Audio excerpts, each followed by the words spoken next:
I'm really pleased to welcome you and hope that you all have a fantastic time on this webinar today. So I said that I was going to start a couple of minutes after 1:15, so I'm going to get going.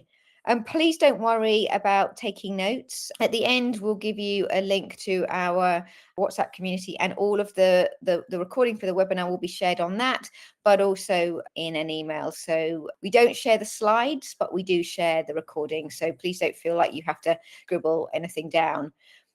So welcome everybody on this Thursday morning. I don't know if it's dull and dismal and a bit cold where you are, but it's definitely like that in North London today.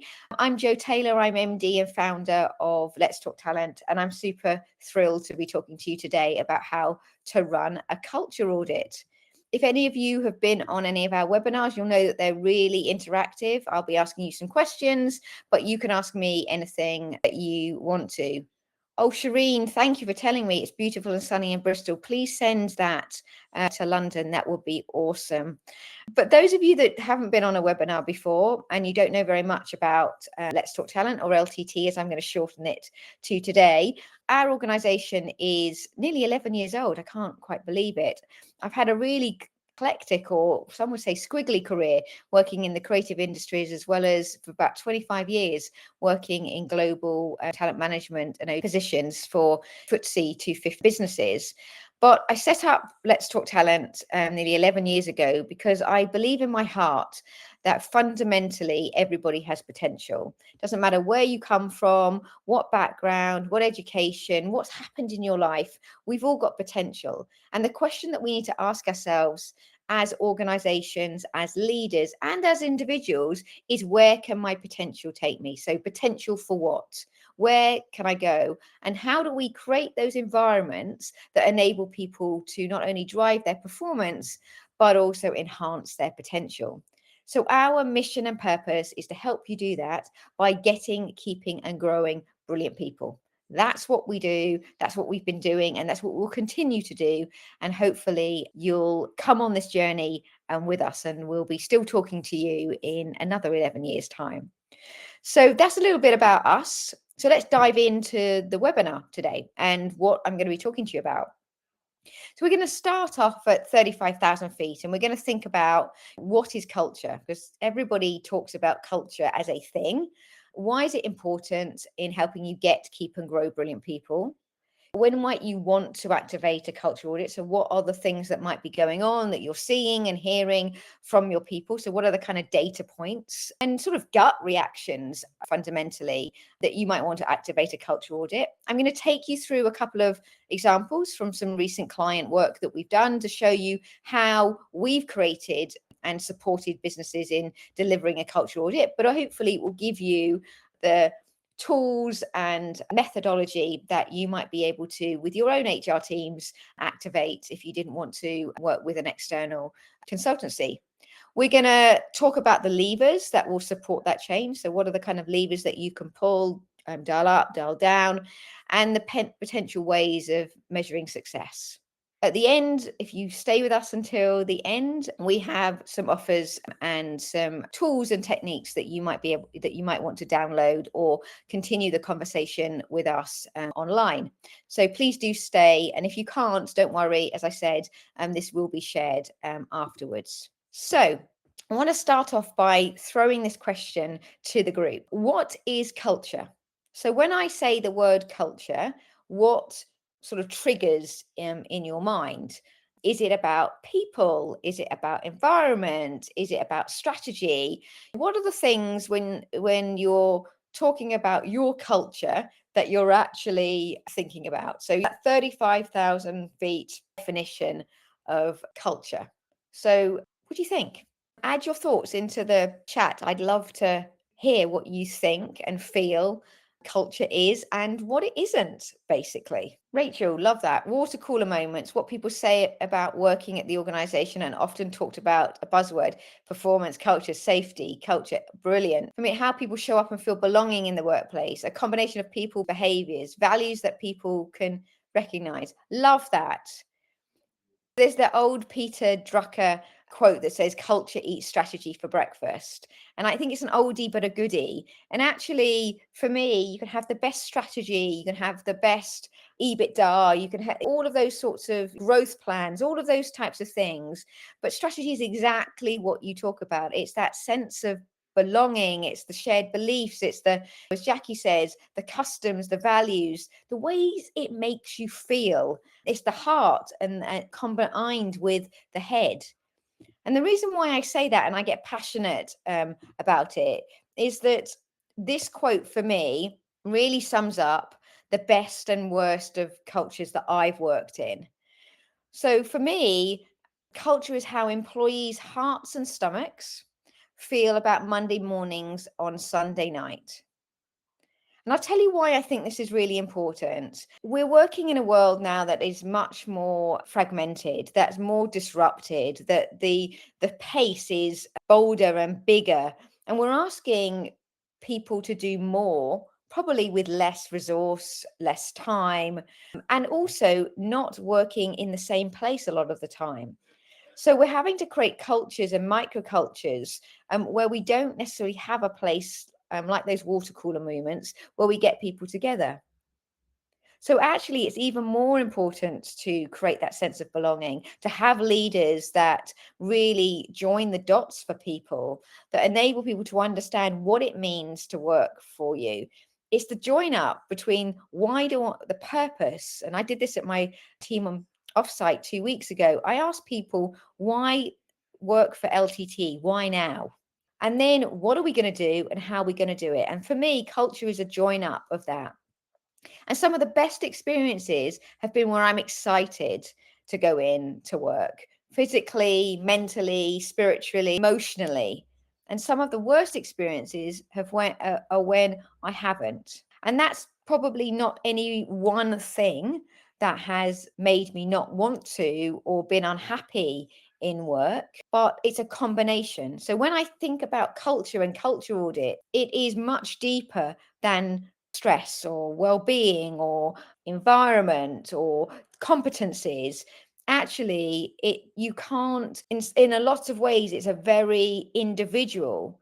So when you're trying to create a culture, you're trying to create something that is universal, but also is very individual, which makes culture really difficult to sustain and also to build.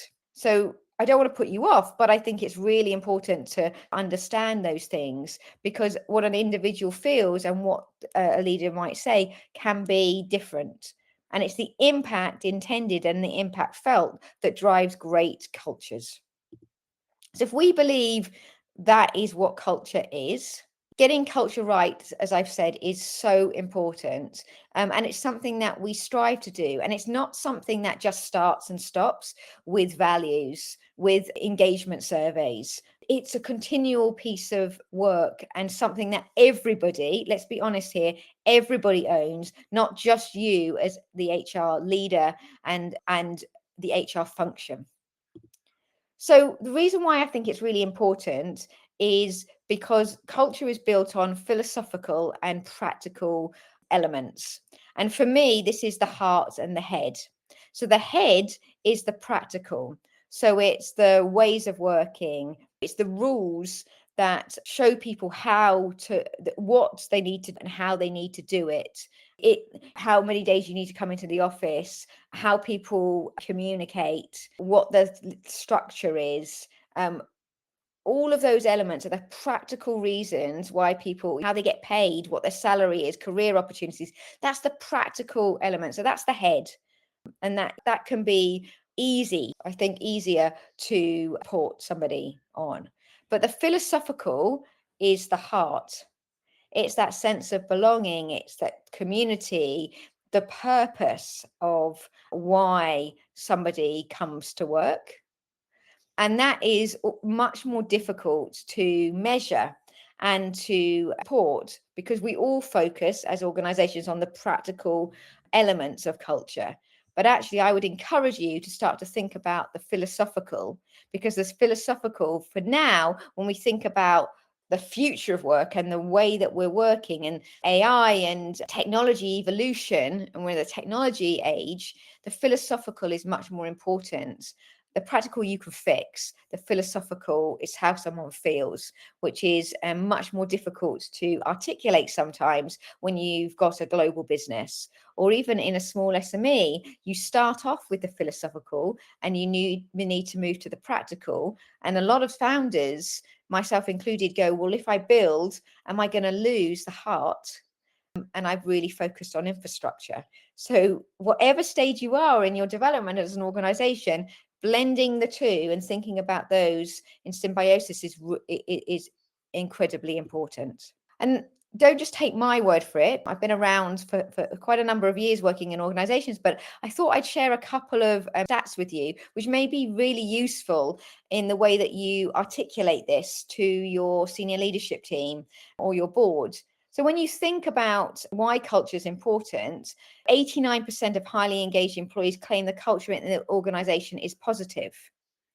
So what does that positive mean? Well, it's a balance between that heart and head, right? It's the cultural norms within that organization as well as the ways you do things. So if you've got that, then that's going to impact your bottom line, right? 46% of job seekers, and we know that at the moment there are a lot of people out of work as the world goes through a huge amount of change and discombobulation. 46% of job seekers cite company culture as very important when choosing to apply for a company. Well, why wouldn't it be, right? Why? You're going to be wanting to think about how your leaders show up, what the values mean, what your G strategy is, what your community feel, what the career opportunity, what the leadership feels and looks like. So when you're thinking about your employee value proposition and you're thinking about how you attract talent to your business, really displaying not just on your website with pictures of your people, really getting people understanding throughout the process of application what it feels like, then when someone joins, it's not going to be a shock. It's the expectations versus the reality that you want to show within any job cycle. 88% of employees believe a strong company culture is key to business success. Well, for me, that's a no-brainer, right? If your people are happy, they're connected, you've joined up the practical and the philosophical, then your business success is going to increase. People are going to be more willing to go that extra mile. Innovation, ideas, collaboration, all of those great buzzwords ultimately drive your bottom line. So really and truthfully, it's a no-brainer. And let's be honest, 90 is not just an us and them. It's not top down and bottom up. It impacts everybody. Your leaders are leaner. They are having to deliver, if you're PE backed, even more profit and scalability for your business. So people at the top of your organization are also feeling the same. It's not just something that is felt at the lower or middle of your business. This goes all throughout, top down to bottom up. So when I talk about a culture audit, so if that's the reasoning why, and we've looked at the what is culture and the elements of culture, when I talk about a culture audit, what do you think I'm looking at in relation to a culture audit? Any ideas? It'd be great to get some thoughts into the chat. So am I looking at processes? Am I looking at capability? Am I looking at belonging? What am I looking at when I'm thinking about a culture audit? Add anything that you think into the chat. That would be fantastic. NPS scores. Nice. Thanks, Lim. That's good. Holistic view beyond engagement for how people feel working here. Qualitative and quantitative. Love that, Rachel. Thank you.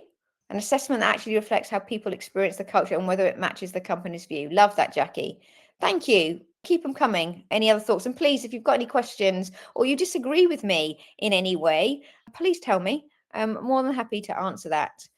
Diana, accepted ways of working, impact of engagement, what people fall back on when making decisions, validating the corporate culture policy. Nice, interesting, Carlos. Love to chat to you more about that. That's super interesting. Richard, understanding the current culture. What do employees think and feel, and how does this compare to the culture we want? Love it.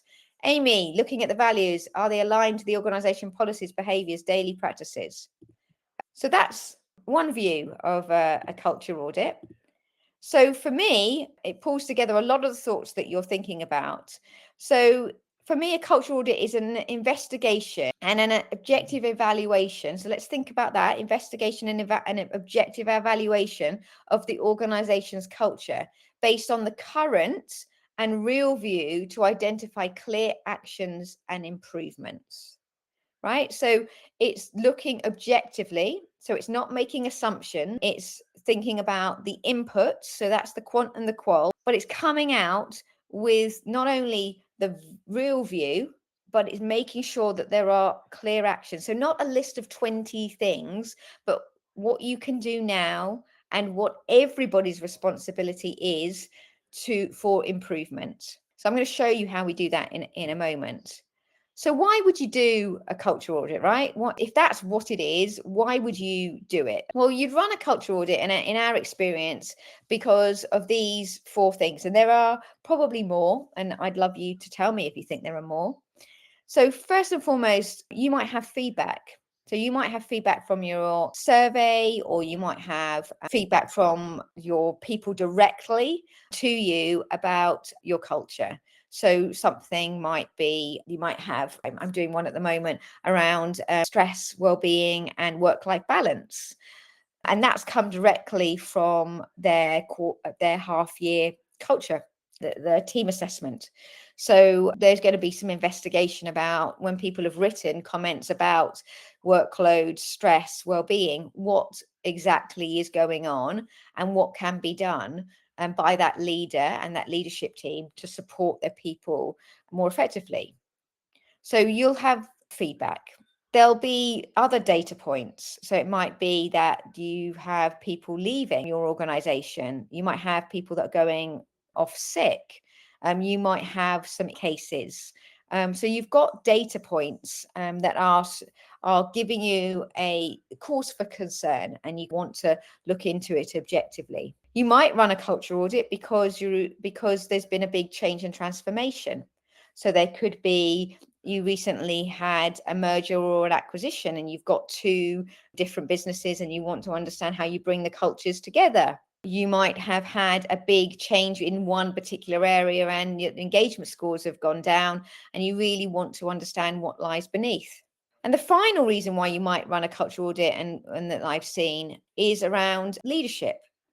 So your leadership might have changed, or you might have a new CEO or an MD of a business, and they want to understand what's going on within that particular business unit or division or country even.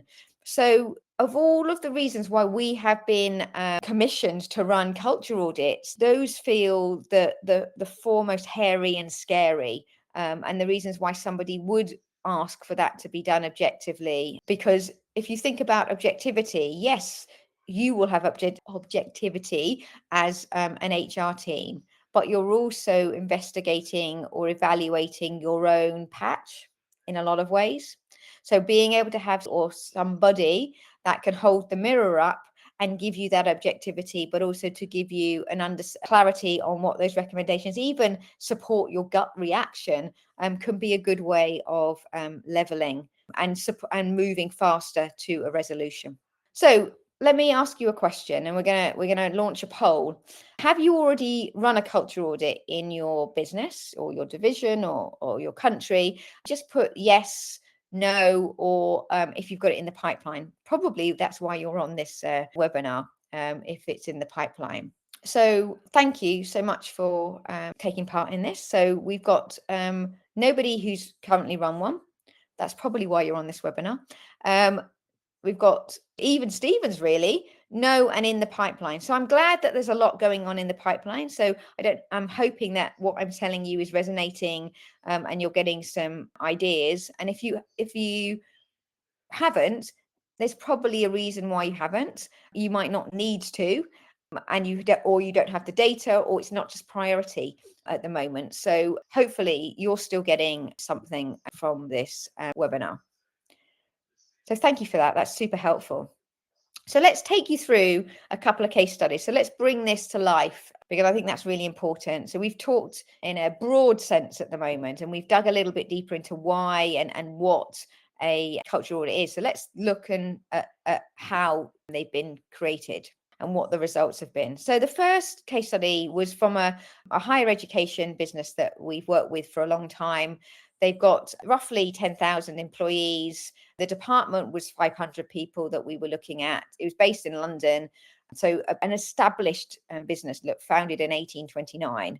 So the organization has overall a lot of legacy. There's a real traditional feel between sort of professional services and the academic teaching faculties. So they're really, while it's trying to change, there's a hell of a lot of legacy, as you can imagine. There's a huge diversity of employees, and there was a big challenge that came through from a survey within this department that there was a perception that the business unit wasn't inclusive, that there was some sorts of discrimination going on with particular characteristics. I would say there'd been some leadership changes, and there'd been some issues with some of the new leaders that had come in. Some of the behaviours and ways of working were not very clear, and there'd been a number of informal and formal complaints through forums and through Pacific Network. So quite a lot, as you can imagine, going on,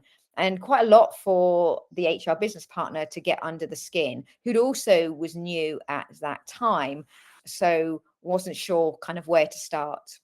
So they reached out to us, and we ran a cultural audit, and this is how we did it. So we first of all looked at some desk research. So we looked at those complaints, we looked at the structure, we looked at what people were saying from a paper trail perspective. So we got a real understanding of some of the key touch points and worries. And we came up with a list of questions where we did a number of interviews with the new leadership of that team, but also some of the people that had raised those complaints.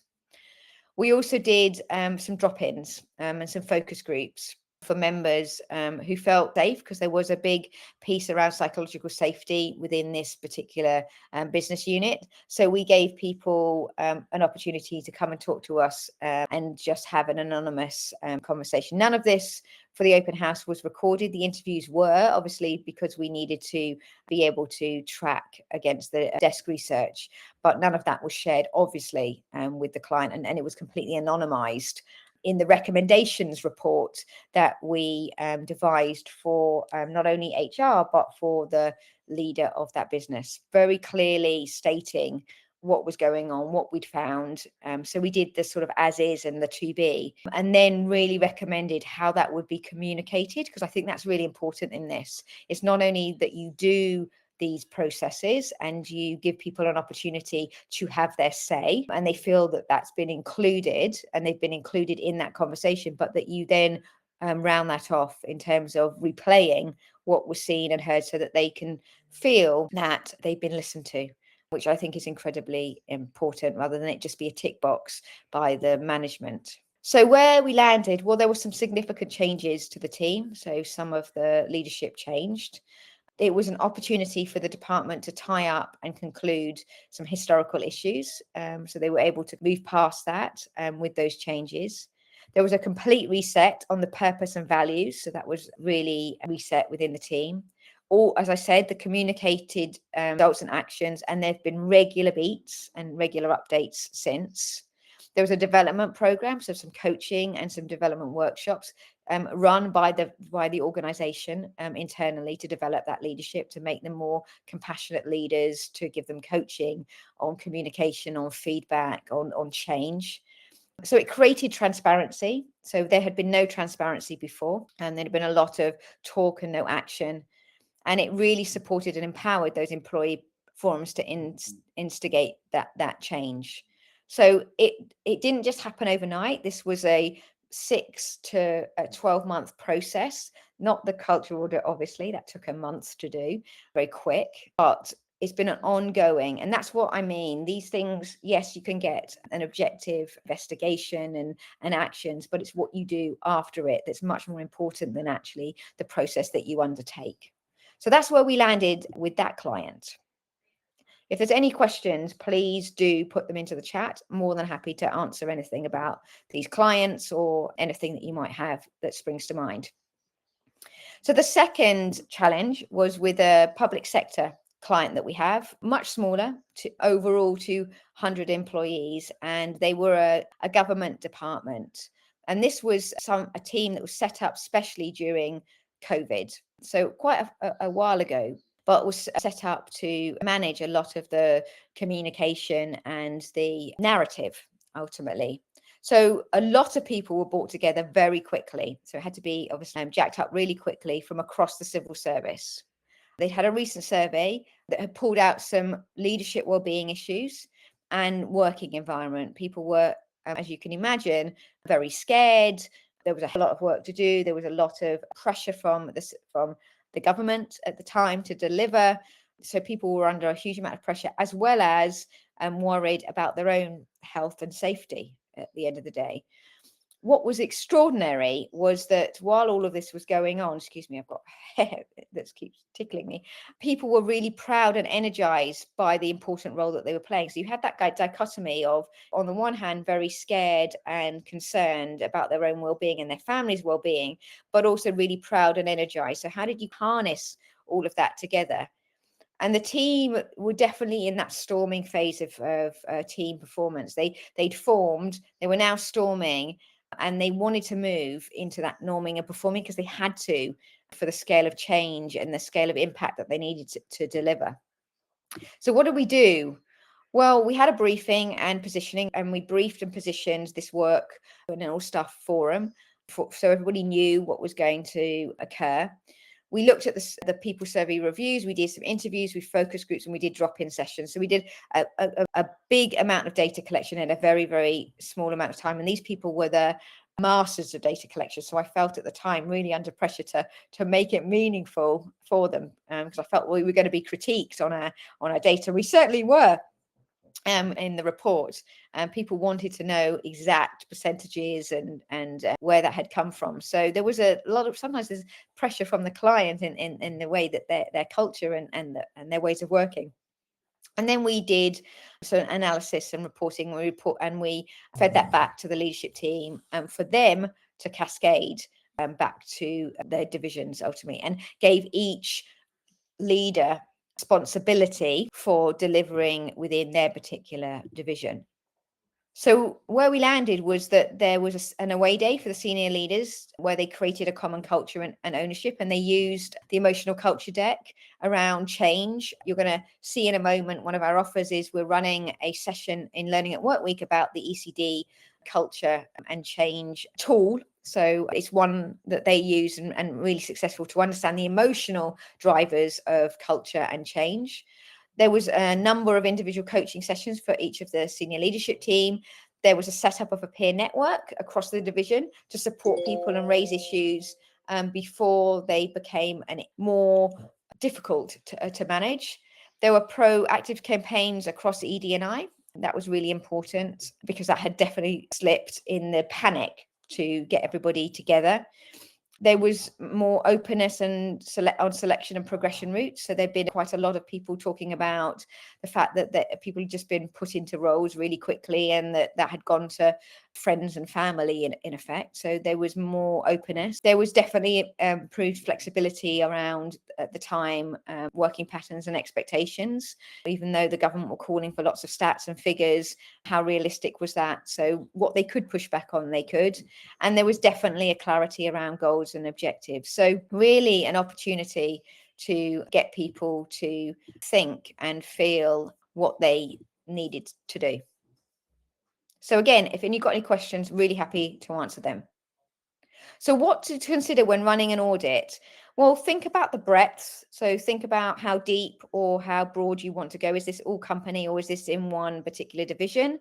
There are various approaches. You don't have to take what we've done, but you would always need to do some sort of discovery and some sorts of insights. But how you then communicate that, who you involve, the levels, all of those things are really important. Think about the objectivity. Do you have that objectivity? Can you use people in the business? If you can't, do you get external support?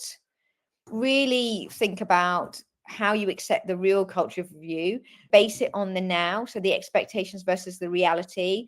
Yes, you want to think about future focus, but you really want to understand what's lying beneath today, and really make sure that this is owned and run by the right stakeholders, and that they're bought into this, that they're receptive to hear what comes out, and that they're going to take that on and support you to deliver this. It's not just your monkey on your back. This is everybody's responsibility, and your senior leaders need to stand shoulder to shoulder with you.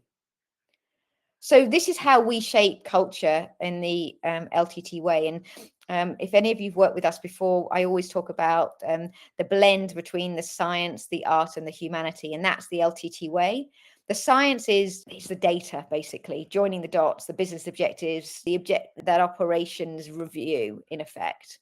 The art is how you apply that in terms of the interview style, the interpretation of that data, the collating of the themes. And the humanity is the people first.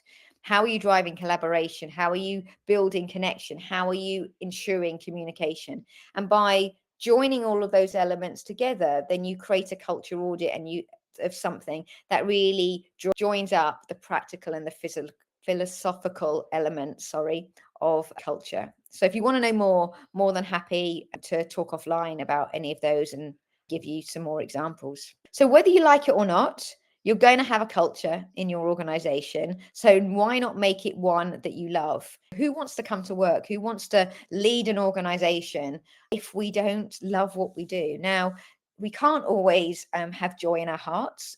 There's lots of stresses and strains and lots of things going on, both personally and professionally for us. But we want people to want to work for us. And that's where that's where the join up between the science and the art and the humanity really come to life. So for like it or not, we've all got a culture within our organization. And if you want to change it, how do you do that? Well, you do it through that methodology, but you do it by constant nurturing. It's like a garden. You wouldn't leave a garden in the summer with no water. And a culture is exactly the same. You need to water it every day. Small incremental changes. So here are some resources, and so here's some resources. So there's some books here that really are some of our favorites in relation to culture. There may be other ones that you think should be added to this list. Please add them into the chat for your fellow webinar participants. But here are some of my favorites and some of the ones that we definitely recommend to people when they're thinking about culture. And here are some podcasts, again, that you might want to listen to in relation to, and again, this will all be shared with you, so please don't worry, you'll get this. So in summary, culture is hugely important to business success, right? I've given you all the stats. It drives innovation. It makes people work longer and harder and more committed to your cause at the end of the day. Be clear on what your real culture is. Don't just guess it. Get some data and think about what it is. Pay attention to the triggers and re-audit where you need it. So it's not one and done. The engagement survey just doesn't tell you everything. If you've got a gut and feeling about something, then think about that. Be thorough and truthful in your review. I think that's really important. Ask people what they really think and be clear about the improvements and actions, but really don't create a long list. Create something that's really meaningful. Quality over quantity is super important here. So if you want to know more about culture, and I mentioned it earlier on, you could join our Learning at Work Week ECD session. It is a small fee, but very, very small to come. But you're going to have in a 3-hour session. We're running one in the morning at 9:30 and one at 1:30. You're going to actually use the emotional culture deck to think about how you might manage change and manage culture change through the lens of emotions. So hopefully that will be useful to you. So please sign up or do share with anybody that you think would be interested in it. And I know a few of you have already signed up. So Karen, really looking forward to seeing you there. If you're thinking about your culture for a particular team, we do a number of team building away days. We create them bespoke for you. So we can do a couple of hours, we can do a day. I just come back from doing one for a global telecoms business for 2 days around them forming as a leadership team. If you want to know more information, we use some really cool tools like Lego, Serious Play. We also have a tool called Points of View. We use Disc Insight. We can create something that's really immersive and experiential, but is a great experience that has impact. So if you want to know more, feel free to get in contact. I'm more than happy to talk to you about it. If you're interested in running a culture audit and you want to know more, please feel free to have a look, and we're more than happy to talk to you about it and support you in any way in running anything for your organization. And finally, if you want to keep up the conversation with us, I teased this at the beginning, we have a community channel and we have a channel called Let's Talk Talent. Let's Talk People, where we discuss the topics. We post webinars on both, but I think it's a great way of you getting to have regular conversations. It's not to sell in any way. We're not going to start pushing content to you, but we're going to be sharing our content. You're going to get sneaky peeks of stuff. So if it's of interest, please do sign up and go from there. So thank you so much for joining this webinar. We've reached 1 minute to 10. Some of you've had to leave. So if I didn't say goodbye, thank you for joining. Have a great day, a great long weekend if you're managing to have that off. And we will see you on our next webinar. Thank you so much for joining and have a great day, everybody. See you soon.